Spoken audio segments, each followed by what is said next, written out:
Այդ էլ արձանագրենք, որ հոսանքը Ռոմանոս Պետրոսյանի հետ կապ չուներ մասնավոր ընկերության ներքին խնդիրն է։ Մենք հիմա մասնավոր կազմակերպությունում ենք, վարձակալել ենք այս տարածքը այս ասուլիսի համար, որովհետև այսօր ջրվեժ, նոր Երևանի ջրվեժ և նոր թաղամասերում ենք քարոզություն անելու, դրա համար ենք այստեղ շատ լավ։ Համեցիկ։ Պարոն վարչապետ, Քարոզ Արշավի այս թեժ փուլում դուք հայտարարեցիք, որ Հայաստանում կանոնը տեսնել, ոչ միայն քաղաքական, այլ իրավական առումով, ձեր հայտարարությունից հետո երեք արդեն քրեական ոստանուցվեց և բաժդարձավ, որ խոսքը Բարգավաճ Հայաստան Կուսակցության երկրորդ համար Անդրանիկ Թևանյանի մասին է, ըստ ձեզ և իրավապահների։ Դուք այս օրերին պարբերաբար զգուշացումներ և սպառնալիքներ եք հնչեցնում ձեր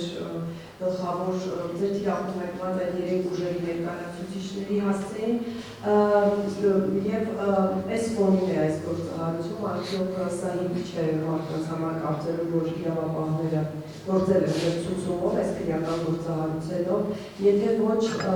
այդտեղ նկարագրված դեպքերը վերաբերում են 2024 թվականի ապրիլի Ազգային ժողովուրդ տեղի ունեցած փակնիստի, քանի որ դուք ենթադրում եմ մանրամասներից տեղյակ կլինեք, խոսքը արդյոք սահմանազատման հանձնաժողովների սահմանազատման գործընթացի վերաբերյալ այդ փակնիստի մասին է, որի ներկային եղնելով վարչապետն ու ԱՊԿ նախարարը, և այս վաղեմության գործը, եթե դատություն չէ և իսկապես այն պրոցեսն է, որը որ իրավապահները տրվում են, դուք ինչպես եք գնահատում այս իրավապահների աշխատանքը, այսինքն ստացվում է, որ 2 տարի, գրեթե 2 տարի ձեր և նրանց պտմամբ լրտեսը եղել է ազնվության մեջ և շարունակել է գործել, և երրորդ հարցը դուք նաև այստեղ նկարագրված է այն շրջանը, որտեղ Անդրանիկ Թևանյանը չի եղել Ազգային ժողովի պատգամավոր, բայց այնտեղ նշված է, որ հավաքագրել են փաստեր, դուք ունեք տեղեկություններ, այսինքն նիստից ներկա ինչ-որ մեկն է կամ գուցե երկուսն են, չգիտեմ, մարդիկ են նրա տեղեկություններ փոխանցել, այդ դեպքում պատասխանատվության այլ շրջանակներ ևս գուցե այստեղ ավելանան։ Եվ երրորդ հարցը, դուք քիչ առաջ խոսեցիք Ռուսաստանի հետ փայլուն նորմալ հարաբերությունների մասին, ասում եք, որ իրական է, արդյոք այս գործընթացը, ուրեմն ինչ ես վարկեցի, այս քրեական գործը և այն պնդումները, որ դուք եք հնչեցնում նույնտեսության հետ կապված, սա արդյոք հենց հարաբերությունների ճգնաժամի մասին չի փաստում և առհասարակ ձեր գնահատմամբ ինչպես այն կանգնադառնա հայ-ռուսական հարաբերությունների վրա։ Շնորհակալ եմ։ Նախ քրեական գործի մասին եկեք արձանագրենք, որ գործի օպերատիվ հատված իրականացրել է վարչապետի ենթակա մարմինը, Ազգային անվտանգության ծառայությունը, այսինքն ես բնականաբար բոլոր մանրամասներին կարող եմ տեղյակ լինել։ Երկրորդը, երբ որ լրտեսության գործ է բացահայտվում, բնականաբար դա ունի նաև որոշակի օպերատիվ հետաքրքրություն։ Այսինքն մենք հիմա էլի ուրիշ լրտեսության գործեր ունենք, լրտեսներին չենք բռնում։ Մի պարզ պատճառով, որովհետև մենք հետևում ենք օպերատիվ, որպեսզի ցանցերը բացահայտվեն։ Գործելակերպերը բացահայտվեն, ել չեմ ասում, լրտեսի ստացած հանձնարարությունները նաև մեզ տեղեկություն են տալիս մեր դեմ իրականացվող հետախուզական գործունեության մասին և ձերբակալման որոշում կայացվում է այն ժամանակ, երբ որ օպերատիվ հետաքրքրությունը սպառվում է։ Այսինքն պարզ է, չէ՞, լրտեսը գործունեություն է ծավալում, հենց իմացանք լրտեսը գնալ միանգամից բռնելը, կներեք դա գրագետ չի։ Պետք է թողել իր կապերը տեսնել ում հետ է աշխատում, ում է փոխանցում ինֆորմացիա, ումից է ստանում ինֆորմացիա, ինչ հանձնարարություններ է տալիս իր կուրատորը իրան, ինչի մասին է այդ հանձնարարությունները, որովհետև այդ հանձնարարությունները ինֆորմացիա են չէ տալիս մեր դեմ իրականացվող հետախուզական գործունեության մասին։ Ում է ներգրավում, որ կուսակցության ցուցակում է հայտնվում,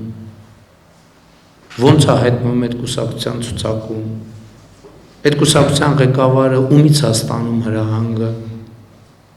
ինչու է կատարում այդ հրահանգը,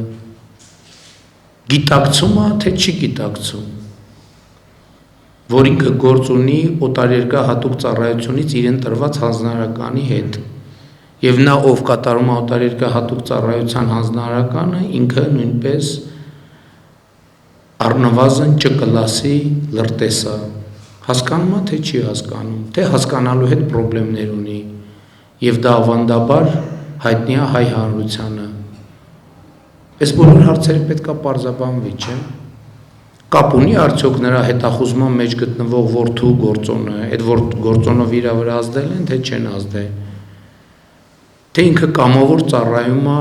սեփական երկրի շահերի դեմ, թե ինչ-որ բիզնես շահեր ունի, եւ այլն եւ այդպես շարունակ։ Այսօր էլ լրտեսներ կան, որ գիտենք, որ լրտեսներ են։ Իրենք չգիտեն, որ մենք գիտենք։ Որ պահին ճիշտ համարենք գործողություն անել, այն պահին էլ ճիշտ են անում ենք այդ գործողությունը, որպեսզի այդ ռեսուրսը իր օպերատիվ հետաքրքրությունը, մեր հետաքրքրությունը ամբողջությամբ բավարարվի։ Որոշումը կայացվում է այն պահին, երբ որ հասկանում ենք, որ արդեն ամեն ինչ գիտենք, էլ նոր բան իմանալ չենք կարող, հետեւաբար պետք է գնալ արդեն գործողությունը կասեցնել։ Մանրամասների մասին քննչական մարմինները ըստ պատեհության կտեղեկացնեն, որովհետև դա արդեն քրեական գործով գտնվող հանգամանքներ են, որոնց վերաբերել հետագա պարզաբանումները կտրվեն։ Ինչ վերաբերում է Հայաստան-Ռուսաստան հարաբերությունները, ես ձեզ ուրիշ օրինակ բերեմ, ասենք օրինակ Հայաստան-Եվրոպական միություն հարաբերությունները։ Մինչև հիմա մենք ավիացիոն սև ցուցակում ենք։ Եվ մեզ չի հաջողվում դուրս գալ ավիացիոն սև ցուցակից, դա նշանակում է, որ Հայաստան-Եվրամիություն հարաբերություններում ճգնաժամ կա, չի նշանակում։ Ես հասկանում եմ, որ Հայաստան-Ռուսաստան հարաբերություններում ճգնաժամ հարուցելու ցանկություն ունեցողների թիվը բավականին մեծ է եւ Հայաստանում եւ Ռուսաստանում։ Բայց ես ինչպես ասել եմ, մենք Ռուսաստանի հետ չենք վիճելու, առավելևս չենք կռվելու, որովհետեւ դա անլուրջ է։ Հայաստանը իր մասշտաբներով, Ռուսաստանը գերտերություն է, որին պետք է վերաբերվել հարգանքով եւ մենք վերաբերվում ենք հարգանքով։ Եվ Ռուսաստանի շահերին ենք մենք վերաբերվում հարգանքով։ Ես նախկինում ասել եմ, ելի ասում եմ, որ Հայաստանը երբեք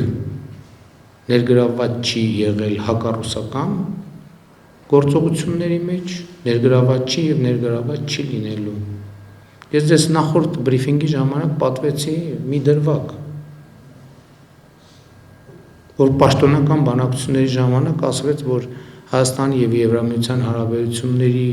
Հայաստանը Եվրամիության հարաբերություններին վնաս է հասցնում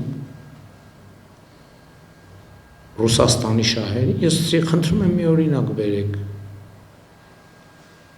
Երկու անգամ այդ հարցը կրկնել եմ եւ ոչ մի օրինակ հնարավոր չի եղել բերել, որովհետեւ չկա այդպիսի օրինակ։ Ասում է, որ Ուկրաինայի նախագահը եկել է Հայաստան, կներեք, իսկ ինչու պետք է չգար Հայաստան։ Ինչի որ Հայաստանը Ադրբեջանի հետ կոնֆլիկտի մեջ էր, Ադրբեջանի նախագահը չէր գնում Ռուսաստան։ Կամ Ռուսաստանի նախագահը չէր գնում Ադրբեջան։ Այսինքն մենք ասենք եղել է տենց դեպքի, որ մենք ասենք ինչի է այն ժամանակ, երբ որ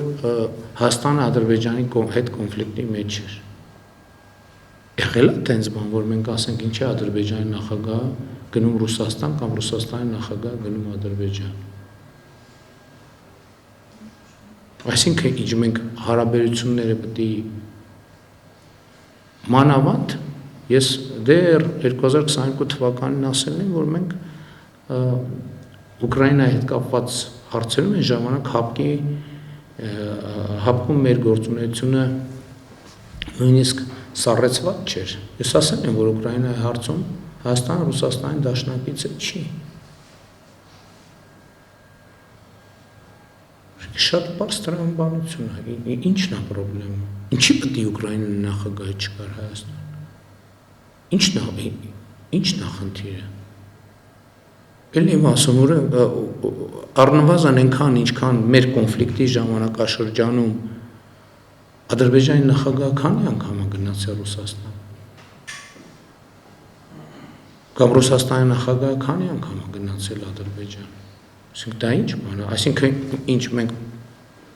պետություն չենք, Ուկրաինան պետություն չի։ Ուկրաինային ՄԱԿ-ի անդամ պետություն է, Եվրոպական քաղաքական համայնքի անդամ պետություն է։